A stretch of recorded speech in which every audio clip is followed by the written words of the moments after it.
সন্ত্রাসীদের ডেরা সম্পূর্ণভাবে ধ্বংস করলো ভারত। এই মুহূর্তে দেশের পৃথিবীর সবচেয়ে বড় ব্রেকিং নিউজ, রিপাবলিক বাংলায় লাইভ।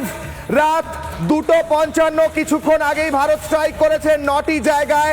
লস্কর হেডকোয়ার্টারে স্ট্রাইক করেছে ভারত, জৈশ হেডকোয়ার্টারে ভাওয়ালপুরে স্ট্রাইক করেছে ভারত, এবং পাকিস্তান অকুপাইড কাশ্মীর অর্থাৎ পাক অধিকৃত কাশ্মীরেও হামলা চালিয়েছে ভারত, ধ্বংস করেছে ভারত। একের পর এক সন্ত্রাসবাদীদের নিকেশ করেছে ভারত।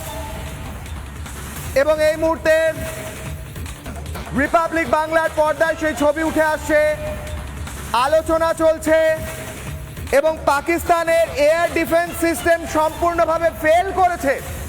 আমি একেবারে স্পষ্টভাবে জানিয়ে রাখতে চাই দর্শকদের, পাকিস্তানের ভিতরে মিসাইল স্ট্রাইক করেছে ভারত এবং একের পর এক সন্ত্রাসী ডেরা গুড়িয়ে দিয়েছে। সেই ভয়ঙ্কর হামলার ছবি রণচণ্ডী মূর্তি ধারণ করেছে ভারত।